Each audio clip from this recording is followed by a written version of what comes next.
আসসালামু আলাইকুম ওয়া রাহমাতুল্লাহি ওয়া বারাকাতুহু।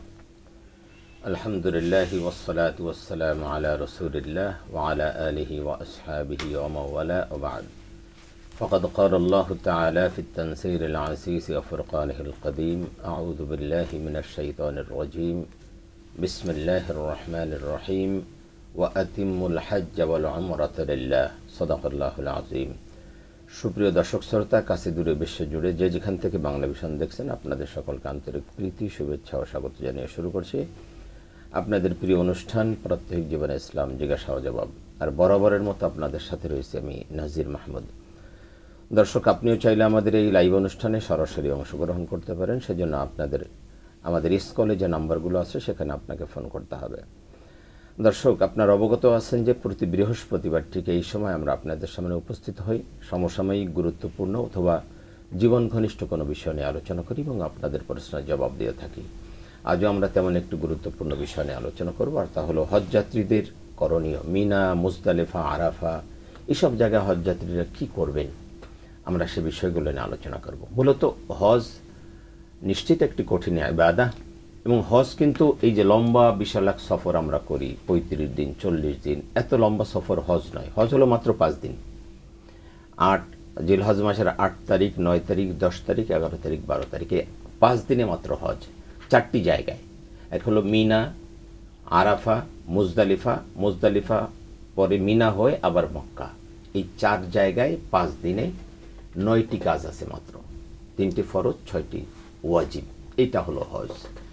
তো আমরা ক্লিয়ারলি একেবারে এই কথাগুলো বলবো যে হজ আসলে কি এবং কোন কোন জায়গায় আমাদের কি কি কাজগুলো করতে হবে, এটা আমরা একদম ক্লিয়ার কনসেপ্ট থাকা দরকার হাজী সাহেবদের। সেই জন্য আমরা আজকে বিষয় নিয়ে আলোচনা করছি, এবং এর সাথে যারা একদম ওতপ্রোতভাবে জড়িত, দীর্ঘদিন এই হজ কার্যক্রমের সাথে ছিলেন, আমরা সেরকম দুজন ইসলামী স্কলারকে আমরা আজকে আমন্ত্রণ জানিয়েছি। আমাদের সাথে রয়েছেন বিশিষ্ট ইসলামী চিন্তাবিদ এবং গবেষক, মিডিয়া ব্যক্তিত্ব হযরত মাওলানা মুফাজ্জল হোসেন খান, সাবেক পরিচালক, ইসলামিক ফাউন্ডেশন বাংলাদেশ।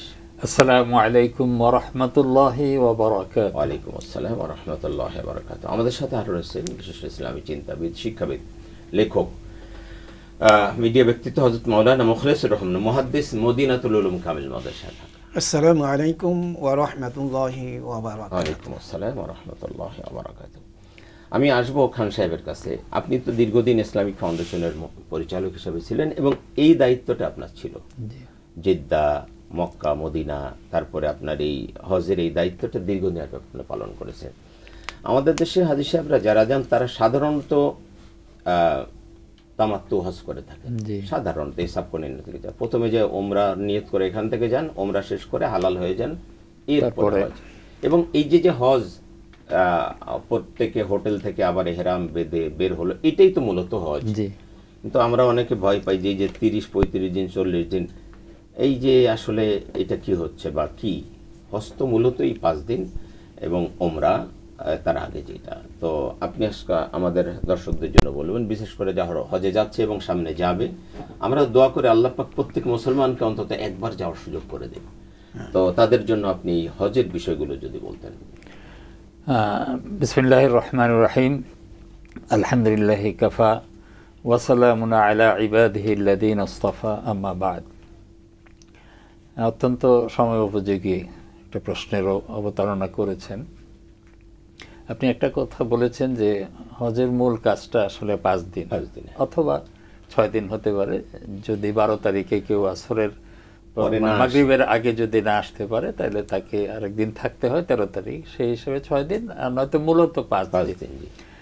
তো তারপরে আমাদের অনেক দিন লাগে, সময় লাগে। এটার মূল কারণটা হচ্ছে যে যেহেতু লক্ষ লক্ষ মানুষ আসছে একটা জায়গায়, সারা বিশ্ব থেকে জমায়েত হচ্ছে, প্রায় 50 লাখের মতো লোক বা কম বেশি হতে পারে জমায়েত হচ্ছে, তো তাদের পক্ষে তো আর একদিনে সবাই চলে আসা সম্ভব না। এটা আস্তে আস্তে ধাপে ধাপে আনতে হয় সব দেশ থেকেই। এটা একটা বিরাট একটা প্রোগ্রাম, এই প্রোগ্রামটা সাজাইতে হয়। তো সেই জন্যে শুরু করতে হয় আগের থেকে, ভাজে ভাজে আনতে হয়। একদিন যদি সবাই যদি এই লক্ষ লক্ষ লোক যদি আসতে চায়, সম্ভব না। কারণ মানুষ সাধারণত বিমানে এবং কিছু আসে জাহাজে আসে, আর যারা কাছে আছে পাশের দেশে যারা আছে তারা বাইরে উঠেও তারাও কিছু আসে। তো সবাই কিন্তু আর একসাথে আসা সম্ভব না, সেই জন্যই এই সময়টা বেশি লাগে। ঠিক আসার সময় যেরকম অনেক আগে থেকে শুরু করতে হয়, ঠিক যাওয়ার সময় একই অবস্থা। জি, যেমন এই আরেকটা জিনিস দেখেন, 8 তারিখে আমাদের মিনাতে যাওয়ার কথা, কিন্তু 8 তারিখে কিন্তু আমরা 8ই জিলহজ কিন্তু আমরা যদি সবাই 8 তারিখেই যদি যাই তাহলে কিন্তু সম্ভব না, যে জন্য 7 তারিখ থেকে রাতের থেকে শুরু হয়ে যায়। ঠিক ওইরকম মিনার থেকে যখন আরাফায় সেটা ওই আগের রাতের থেকে শুরু হয়ে যায়। এরপরে ওই আরাফা থেকে ফেরাটা এটা অবশ্য সন্ধ্যার পরে সবাই চলে আসে। মাগরিবের নামাজ সেখানে পড়া যাবে না, কিন্তু মাগরিবের আজান হওয়ার পরে রওনা হতে হবে, এর আগে আবার রওনা হওয়া যাবে না, এই ধরনের বিধিনিষেধ থাকে। তো যার ফলে এই সময়টা বেশি লাগে। স্যার, আপনি যদি বলতেন যে আসলে এই 8 তারিখ যখন সবাই 8 তারিখ যাওয়ার কথা বা 7 তারিখ রাতে আমরা যাচ্ছি, এই সময় আমাদের করণীয় কি এবং আমরা মিনায় কিভাবে যাব, এই বিষয়টা জি ধন্যবাদ। একটা সুন্দর একটা প্রশ্ন, ভালো একটা প্রশ্ন। আমরা 8 তারিখে, যেহেতু 8 তারিখে আমরা সবাই যাওয়া সম্ভব হয় না, যে 7 তারিখ রাতের থেকেই শুরু করেন সাধারণত বাসের যারা থাকেন ব্যবস্থাপনায় আর কি, তারা ওই বাসগুলো ঠিক সারি সারি তারা ওইভাবে পাঠাতে থাকেন।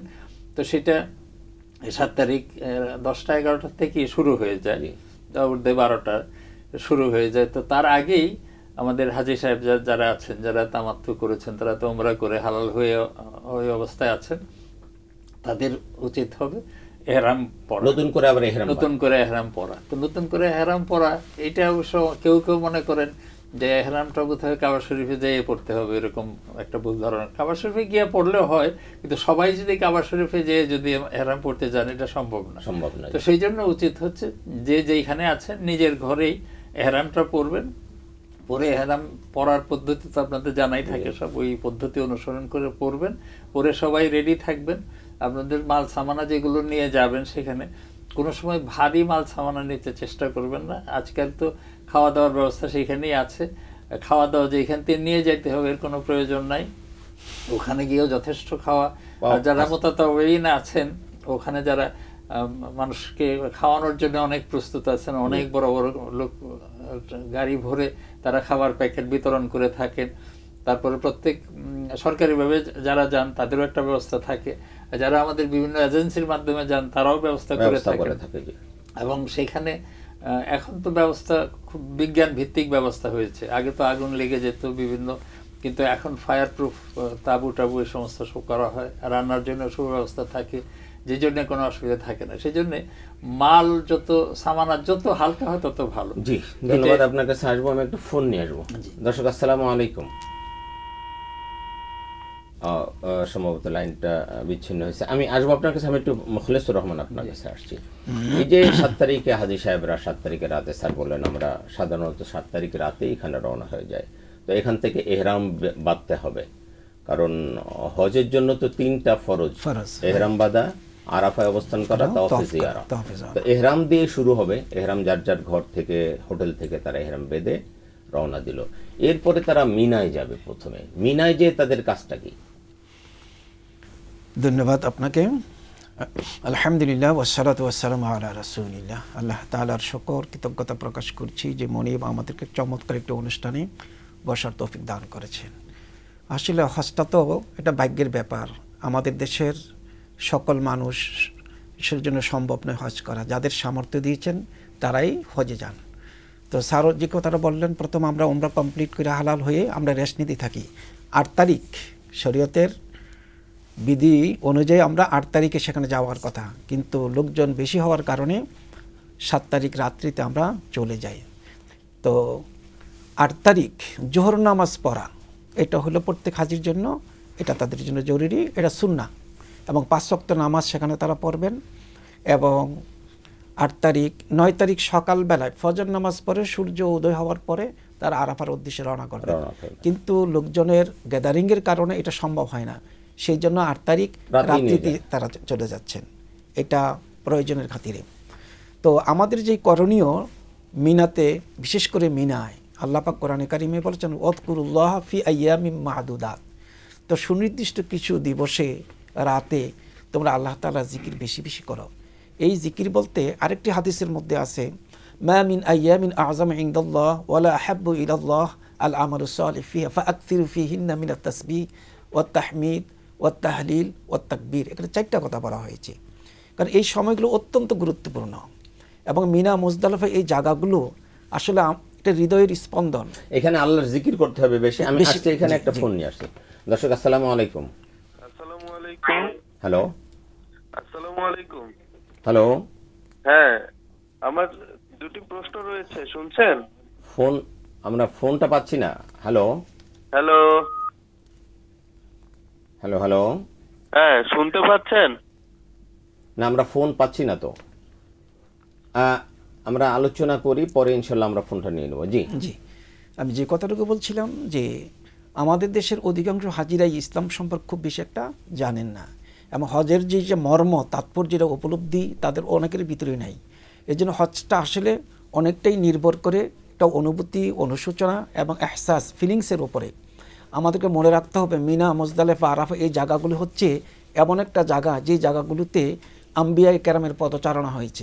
কোনো বুজুর্গানি দিন এই কথা বলছেন, কেউ যদি হৃদয় থেকে যদি অনুধাবন করে, এখনও ইব্রাহিম পয়গম্বরের আওয়াজ তারা শুনতে পাবেন, বিভিন্ন নবীদের পদচারণার আওয়াজ তারা শুনতে পাবেন।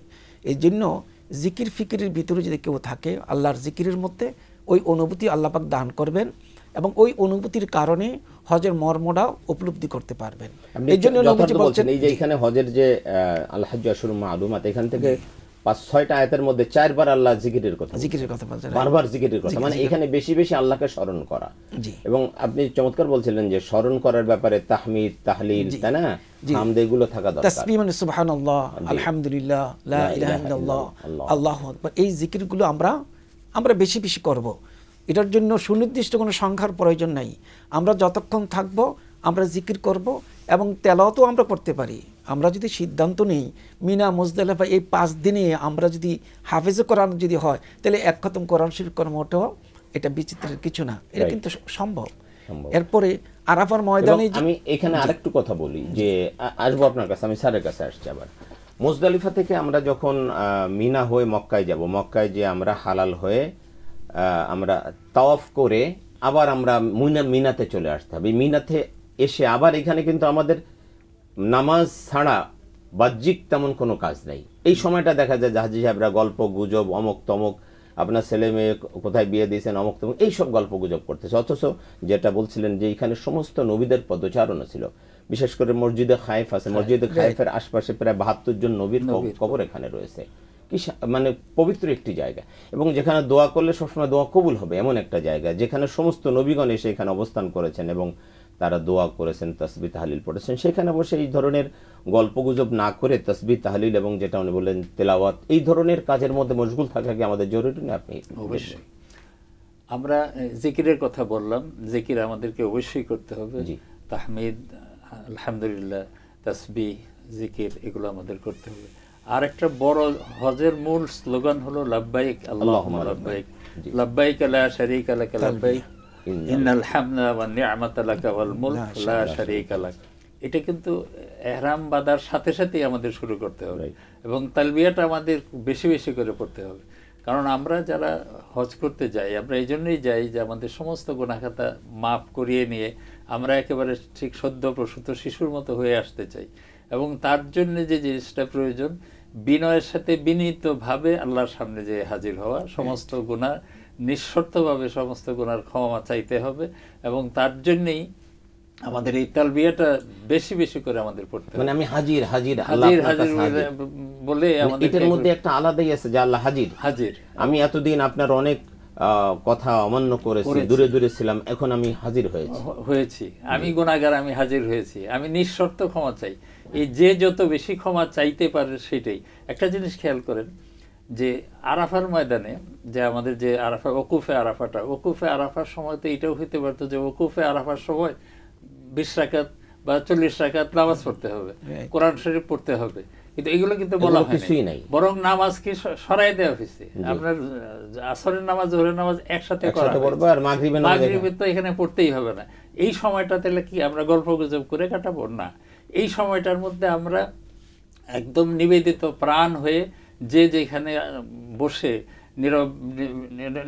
যে সমস্ত জায়গা একদম নিরিবিলি জায়গা আছে, প্রত্যেকে গাছের নিচে বিভিন্ন জায়গায় তাঁবুর পাশে দাঁড়িয়ে দাঁড়িয়ে আমরা আল্লাহর কাছে আমরা নিঃশর্তভাবে ক্ষমা চাবো। এই ক্ষমা চাওয়ার জায়গায় আমি আসছি, একটা ফোন নিয়ে আসবো।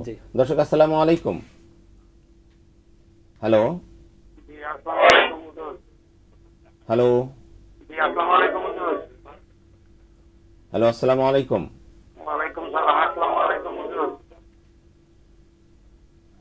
আমাকে শুনতে পাচ্ছেন? লাইনটা বিচ্ছিন্ন হয়েছে আমার সম্ভবত। জি, যে আমি যেটা বলছি, হাদিস শরীফে আসছে আল হাজ্জ আরাফা, হজ মানে হচ্ছে আরাফা। রাসূলুল্লাহ সাল্লাল্লাহু আলাইহি ওয়াসাল্লাম 3 বার বলেছেন আল হাজ্জ আরাফা, আল হাজ্জ আরাফা, আল হাজ্জ আরাফা। হজ মানেই হচ্ছে আরাফা, এবং এটাই হচ্ছে সবচেয়ে গুরুত্বপূর্ণ ফরজ। এবং সেইখানে এমনভাবে ব্যবস্থা করা হয়েছে যে আনুষ্ঠানিক আবাদত যেগুলো আমরা সাধারণত করে থাকি, সেই আনুষ্ঠানিক আবাদত ওখানে আমাদেরকে করতে বলা হয়নি।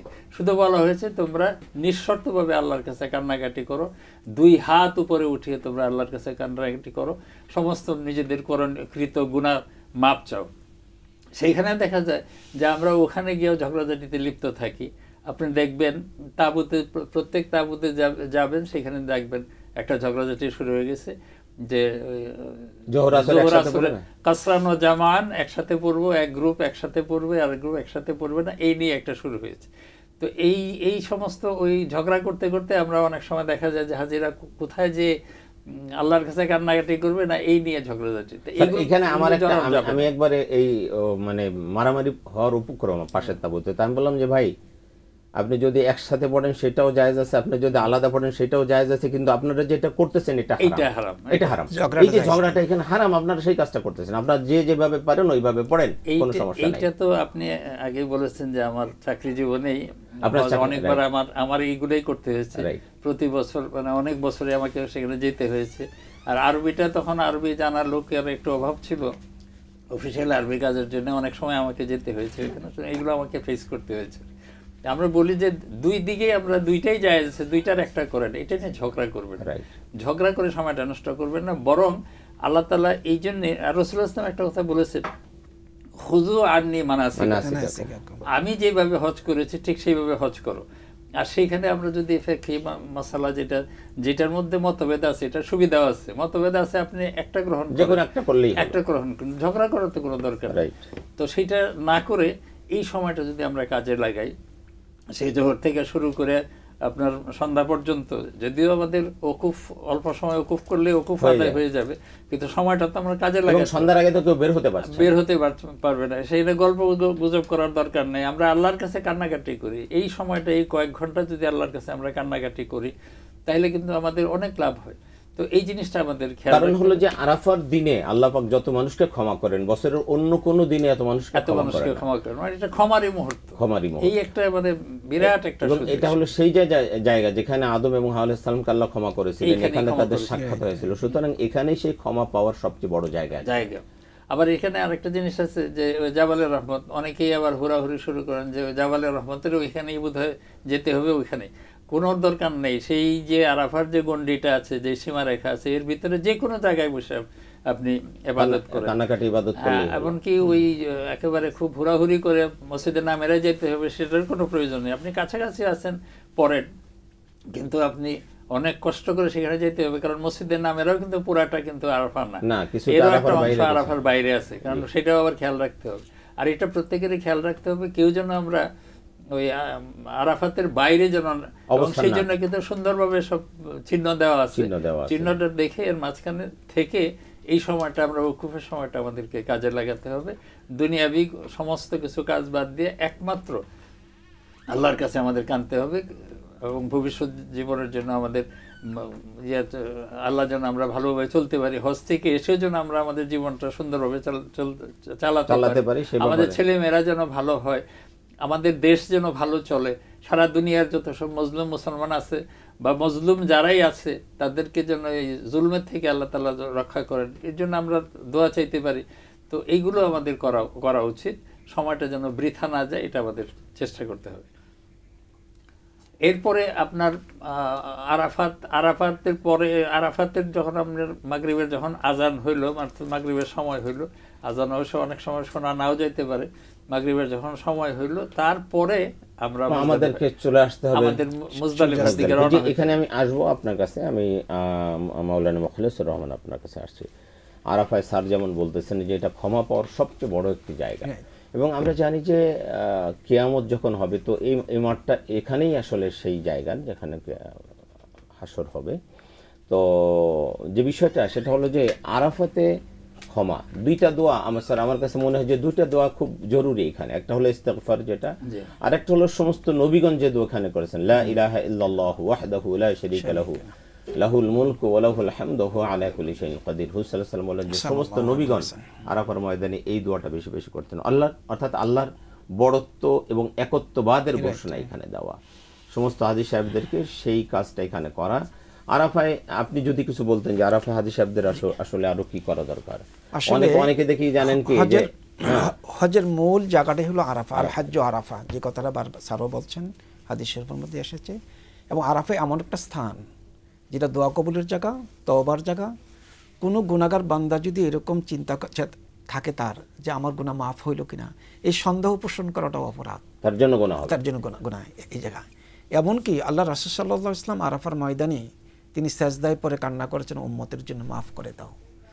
তো বলা হলো যে তোমার উম্মতের আমি 3 ভাগের 1 ভাগ ক্ষমা করে দিলাম।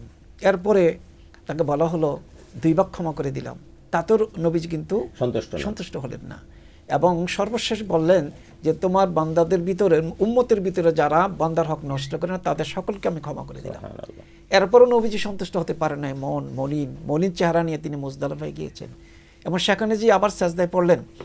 এবং নবীজি বললেন যে আমার বান্দাদের মধ্যে, উম্মতের মধ্যে যারা বান্দার হক নষ্ট তাদেরকেও ক্ষমা করে দাও।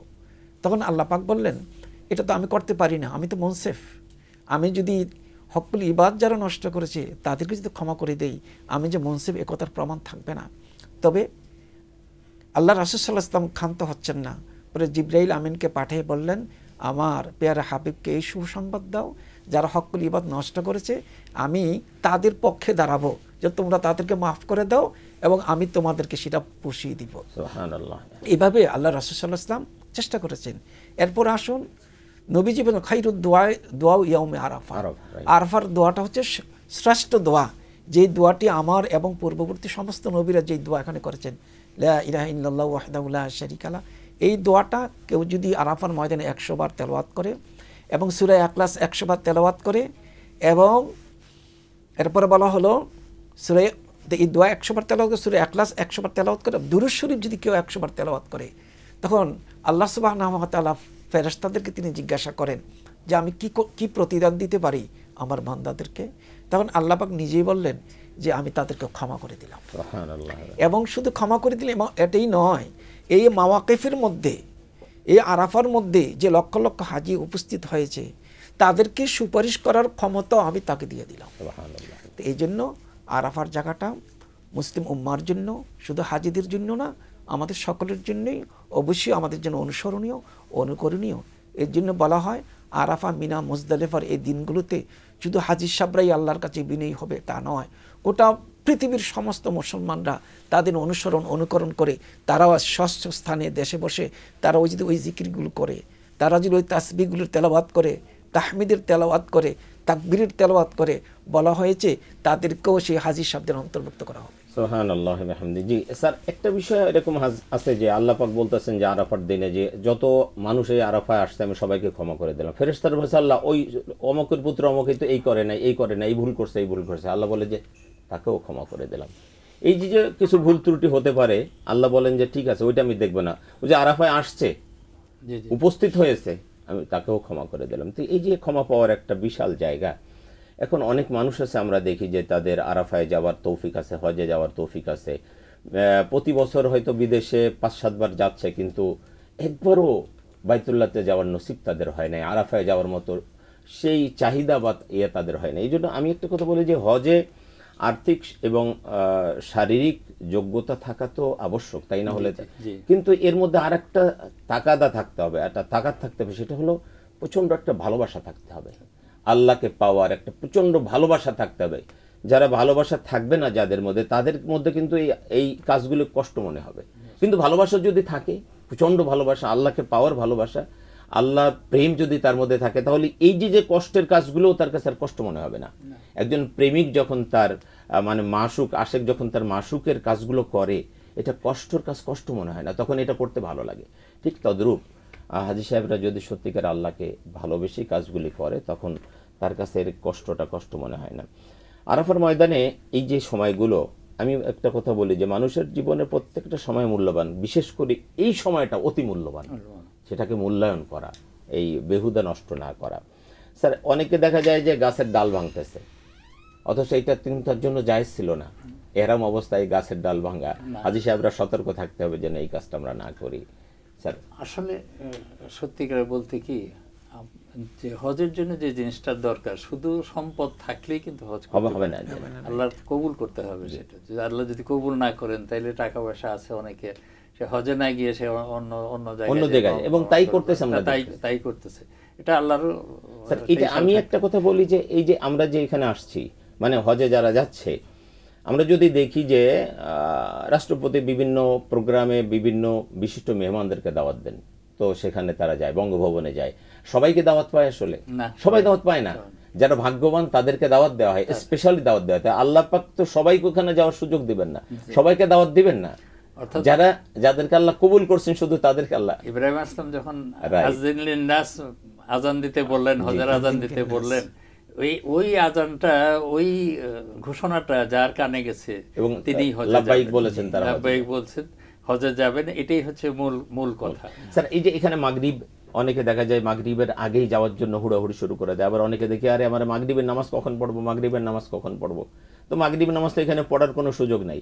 এটা আল্লাহ রাসূল সাল্লাল্লাহু আলাইহি ওয়াসাল্লামের ওই যে নাতি বলা হয় যে উসামা বিন যায়েদ রাদিয়াল্লাহু, উনিও বারবার বলতেছিলেন, মিনা থেকে আরাফা থেকে যখন মুজদালিফায় যাচ্ছেন, রাসূল সাল্লাল্লাহু আলাইহি ওয়াসাল্লাম বলেন, ইয়া রাসূলুল্লাহ সালাত, বলে কদ্দাম, আরো সামনে চলো, দেরি আছে, বারবার বলতেছেন নামাজ নামাজ। দেখছেন নামাজের রক্ত চলে যাচ্ছে, রাত হয়ে যাচ্ছে, তো কখন নামাজ পড়বে? তো আমাদের হাজী সাহেবদের মধ্যে তারা আছে। স্যার, যদি একটু বলতেন। এই জন্যই কিন্তু রাসূলুল্লাহ সাল্লাল্লাহু আলাইহি ওয়াসাল্লাম বলেছেন, খুযু আন্নী মানাসিকাকুম, আমি যেভাবে হজ করেছি ঠিক তোমরা সেভাবে হজ করো। কারণ হজে গিয়ে আমরা কিছু হুকুক আহকাম পালন করতে গিয়ে আমরা একটু খটকা পয়দা হয়ে যায়, যে সময় মতো নামাজ পড়া, ইন্নাস সালাতা কানাত আলাল মুমিনিনা কিতাবাম মাওকুতা, সময় মতো নামাজ পড়তে হবে ফরজ, অথচ আমরা সময় মতো মাগরিবের নামাজ আমরা পড়তে পারতেছি না। এগুলো যদি ফিকহের দৃষ্টিকোণ থেকে যদি আমরা দেখি, তাহলে কেমন জানি মনে হয় এটা ঠিক আমরা যুক্তির ভিতরে আসে না আর কি। তো দেখা যায় যে ফিকহের যে সমস্ত নিয়ম, এই নিয়ম কিন্তু অনেকগুলোই সেখানে টিকে না। স্যার, এইটার নাম তো ইবাদত, এইটার নামই হলো ইবাদত, অর্থাৎ যেটা আমার যুক্তিতে আসবে না, তারপরেও আমার সেটাকে করতে হবে। আমার আল্লাহ যখন বলছেন, আল্লাহ রাসূল যেভাবে বলছেন সেইভাবে করতে হবে, এটার নাম হলো ইবাদত। ওইখানে এইটার নামই ইবাদত। আমার মন চাচ্ছে এটা, অথবা আমার কিতাব এটা বলে দিচ্ছে, এটা না, কিছু উল্টা। যেমন রমজানের সময় আমরা খাবার সামনে আসছে, হালাল খাবার, তা আমরা খেতে পারবো না। তো এইটা তো যুক্তিতে আসে না। একটা ফোন নিয়ে আমি আসি। দর্শক, আসসালামু আলাইকুম। হ্যালো, জি, কে বলছেন, কোথা থেকে বলছেন? জি জি, আপনার প্রশ্ন। জি, আমার প্রশ্ন হচ্ছে, আমি একটু বর্তমানে অর্থনৈতিক এবং মানসিক সমস্যার মধ্যে আছি, বুঝছেন? এখন একটু পাইছি এবং অনেক ঋণগ্রস্ত হয়ে গেছি, বুঝছেন? মানে আমার পরিবার নিয়ে মুশকিল হয়ে গেছে। এখান থেকে কিভাবে পরিত্রাণ পাওয়া যায়? জি, ধন্যবাদ ভাই, আপনি আমাদের সাথে থাকুন, আমরা ইনশাল্লাহ জবাব দেব। স্যার, আমাদের যে দর্শক প্রশ্ন করেছেন, তিনি বলছেন যে আমি আর্থিকভাবে এবং মানসিকভাবে আমি খুব ক্ষতির মধ্যে পড়ে গিয়েছি, আর্থিকভাবে অনেক ঋণ হয়ে গেছে, সে কথাও বললেন। পরিবার পরিজন নিয়ে সে এখন দুশ্চিন্তার মধ্যে আছে, তো এখান থেকে উত্তরণের উপায় কি, তিনি এটা জানতে চাচ্ছেন। না, এখন কি উনি ওনার হজ করার? না, হজ না, এমনিতে দেখুন, মানুষের জীবনে তো যেমন আমাদের জীবনে অমাবস্যা পূর্ণিমা দুইটাই আছে। মানুষ সবসময় যে ভালোভাবে একেবারে এক অবস্থায় চলে তা না, জীবনে চলতে গিয়ে কোনো উত্থান পতন থাকবে, এটাকে আমাদের মেনে নিতে হবে। তা আপনাকে চিন্তা করতে হবে, আপনি আপনার পরিবারকে নিয়ে বসে চিন্তা ভাবনা করেন কেন এই বিপর্যয়টা আসলো, এবং চিন্তা ভাবনা করে সেই বিপর্যয়টা কিভাবে কাটানো যায়, এই জন্য আপনি পারিবারিকভাবে বসে চিন্তা ভাবনা করেন, পরামর্শ করা আপনার আশেপাশে যারা আছে, যারা এই সম্পর্কে, সংসার জীবন সম্পর্কে ভালো জানে, তাদের পরামর্শ নেন, আর সাথে সাথে আল্লাহর কাছে পানা চান, আল্লাহকে বলেন আপনাকে এই বিপদ থেকে উদ্ধার করার জন্য। তো আর আপনার ফরজ ইবাদতগুলো যথাযথভাবে করেন, আপনার নওয়াফিলগুলো আদায় করেন, আল্লাহর কাছে কান্নাকাটি করেন, তাহাজ্জুদ পড়েন, তাহাজ্জুদের সময় দোয়া করেন, আল্লাহ হয়তো আপনাকে। চমৎকার বলছেন তাহাজ্জুদের সময় দোয়া করার ব্যাপারে, কারণ বিশ্বনবী সাল্লাল্লাহু আলাইহি ওয়াসাল্লাম বলছেন এটা যে আল্লাহ পাক প্রথম আসমানে অবতরণ করেন এবং মানুষকে ডাকতে থাকেন, কে আসো বিপদগ্রস্ত আমাকে বলো, আমি তোমাকে বিপদ থেকে উদ্ধার করব, কে আসো অসুস্থ আমাকে বলো, আমি তোমাকে সুস্থ করব, কে আসো ক্ষমা প্রার্থী আমাকে বলো, আমি ক্ষমা করব। তো আপনার মালিক আপনাকে ভোর রাত্রে ডাকতেছেন যে আমাকে বলো তোমার কি সমস্যা। তো আমরা যদি সেই সময় ঘুমিয়ে থাকি তাহলে তো হবে না। ভাই আপনাকে আমাদের স্যার যে কথা বলেছেন, ওস্তাদ যে কথা বলেছেন, এইটার সাথে সাথে আপনি একটু মানসিকভাবে একেবারে খুবই মানসিকভাবে আল্লাহকে হাজির নাজির জেনে ভোর রাত্রে ওঠেন এবং আল্লাহর কাছে আপনার মালিকের কাছে বলেন, যিনি সব সমস্যার সমাধান করতে পারেন, যার কাছে কোনো অভাব নাই, যিনি সর্বময় ক্ষমতার অধিকারী, তাকে বলেন। যিনি আপনার অভিভাবক, যিনি আপনার অলি, যিনি আপনার বন্ধু, যিনি আপনার স্রষ্টা, যিনি আপনার রেজেকদাতা, যিনি আপনার একমাত্র মালিক, তাকে বলেন। বেশি করে বলেন, কান্নাকাটি করে বলেন, চোখের পানি ফেলে বলেন, আপনি বলেন, আপনার স্ত্রী মিলে বলেন, আল্লাহর কাছে বলেন সেই ভোর রাতে যে আল্লাহ আমরা তো বিপদে পড়েছি, বিপদ থেকে আপনি উদ্ধার করেন। দেখবেন আল্লাহ পাক আপনাকে রাস্তা দেখিয়ে দিবেন, আল্লাহ পাক অবশ্যই ব্যবস্থা করবেন। স্যার যে আলোচনা আমরা ছিলাম, এই যে মিনা থেকে মানে আরাফা থেকে আমরা মুজদালিফার দিকে যাচ্ছিলাম। জি, তো আরাফাত থেকে আমরা মুজদালিফায় গেলাম। মুজদালিফায় সেখানে যেতে যেতে অবশ্য অনেক দেরি হয়। আপনি যদি গাড়িতেও যান, বাসে যারা যাবেন তারাও দেখবেন যে শেষ পর্যন্ত বাস ওই পর্যন্ত পৌঁছতে পারছে না। সেই বাস থেকে নেমে তারপরে হ্যাঁ এরপরেও 1 কিলোমিটার 1.5 কিলোমিটার 2 কিলোমিটার হেঁটে যেতে হয়। একেবারে সবাই যে বাসে পৌঁছতে পারবেন সেটাও সম্ভব না। সুবিধা হয়েছে, আগে তো এমন ছিল, আমি আমার মনে আছে যে বাসের চেয়ে হেঁটে আগে চলে গেছে, হেঁটে আগে যাওয়া যেত। ইদানিং একটু রাস্তাঘাট ইয়ে করাতে আরো একটু সুবিধা হয়েছে। এখন আস্তে আস্তে সৌদি সরকার চেষ্টা করছে। তো যাই হোক আর কি, এখানে পৌঁছাতে 9টা 10টা 11টা বেজে যায়, 11টা 12টা, আগে তো আরো বেশি লাগতো। তো যাওয়ার পরে সেইখানে আপনার যাওয়ার পরে যেই কাজটা হবে সেটা হবে যে আপনার যে মাগরিব পড়েন নাই, মাগরিব এবং এশা এই 2 ওয়াক্ত নামাজ আপনি আদায় করবেন। এক আজান দিয়ে 2 ইকামত, এক আজান 2 ইকামত। এইখানে যেরকম আরাফাতে এক আজান 2 ইকামতে কাসরানো জামান পড়া হয়েছে। আর যারা হয়তো তাবুতে আপনারা আলাদা আলাদা করে পড়েছেন সেটাও জায়েজ আছে, সেটা পড়েছেন। আর যারা ওইভাবে মসজিদে নামেরার নিয়মে পড়েছেন, তো ঠিক ওই একই নিয়মে দেখেন ওইখানে কিন্তু ঝগড়াটা নাই। ওইখানে কিন্তু মুজদালিফায় ঝগড়াটা এসে এই আরাফাতেই এটা আমরা কাম্য না সবারই, যেহেতু 2 দিকেই জায়েজ আছে, সুতরাং যেভাবে পড়তে চান পড়েন, কিন্তু এটা নিয়ে ঝগড়াঝাটি করাটা ঠিক হবে না। তো এশা এবং মাগরিব একসাথে পড়ে এরপরে বিশ্রাম নেন। খাওয়া দাওয়া আছে, কিছু খাওয়া দাওয়া যাই থাকে আপনারা সাথে খাবেন, খেয়ে আপনারা খোলা আকাশের নিচে পাটি বিছিয়ে শুতে হবে। এবং এবং পাটি সবাই নিয়ে যান, ওইগুলো সব সেখানে পাওয়াই যায়। তো মানে অবস্থাটা হচ্ছে যে আপনি একেবারে এইরকম একটা অবস্থায় থাকবেন আল্লাহর কাছে যে আমার কিছু নাই, আমি অসহায়, আল্লাহ তোমার দরবারে আসছি।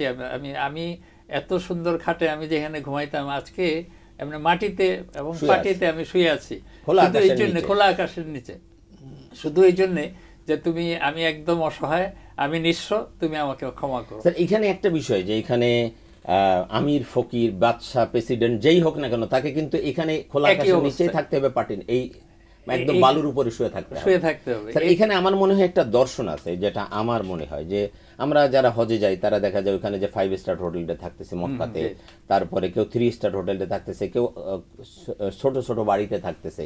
এটা একটা ক্লাসিফিকেশন আছে। আল্লাহ বলেন যে না, এটা আমার পছন্দ না, তোমরা আমার বান্দা সব এক কাতারে চলে আসো। এখান থেকে আবার যখন আমরা মিনায় যাই সব এক তাবুতে, এই তাবুর মধ্যে আবার কিছু ক্লাসিফিকেশন আছে, কিছু আছে স্পেশাল তাবি, ভিআইপি তাবু। এটাও আল্লাহ পছন্দ করছেন যে না, আরাফায় আসো। আরাফায় যাওয়ার পরেও দেখা যায় যে মোটামুটি একটা অবস্থানে আসছে, কিন্তু তারপরেও কিছুটা থাকে। আল্লাহ বললেন যে না, এটা হবে না, এবার মুজদালিফায় আসো। সবাই একদম একেবারে আকাশের নিচে, খোলা আকাশের নিচে একদম মাটির উপরে সবাই শুয়ে থাকো, এই আমার বান্দা সবাই। এহরামটা যেরকম একেবারে আমির, ফকির, বাদশাহ, রাজা, বাদশাহ সব এক সমান, ঠিক মুজদালিফার রাতটাও সবাইকে এক সমান করে দেয় একেবারে। সবাই যে আল্লাহর বান্দা, সবাই যে তার কাছে ফিরে যেতে হবে। এবং এই যে একটা মানে একটা সাম্য, একবার সবাই এক জায়গায়। বৈষম্যহীন অবস্থা, যে বৈষম্যকে আমরা সবসময় এখন বলি, এই বৈষম্যহীন অবস্থাটা কিন্তু মুজদালিফার রাতটা সেখানে। তো সেটা আপনি একটু ঘুমান, আরাম করেন, বিশ্রাম করেন, এটা কিন্তু ওকুফ নয়।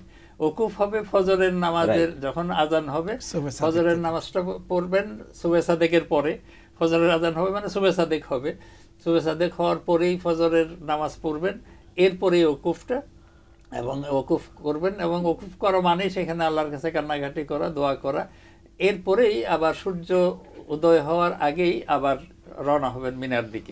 জি, আমরা এখানে আপনার কাছে আমি সময় পেলে আবার আসবো। মুহাদ্দিস মুখলিসুর রহমান আপনার কাছে আসছি যে এই যে মিনা থেকে মানে মুজদালিফা থেকে আমরা উকুফ করার পরে রওনা দিয়ে আমরা কি কাজ করব, হাজী সাহেবরা কি কাজ করবেন?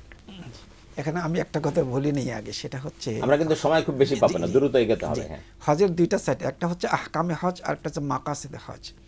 তো আমাদের দেশের হাজী সাহেবরা আহকামে হজ মানে হজের ফরজ ওয়াজিব সুন্নতগুলি পালন করলে আমরা মনে করি আমার হজটা ডেফিনেটলি কমপ্লিট হয়ে গেছে।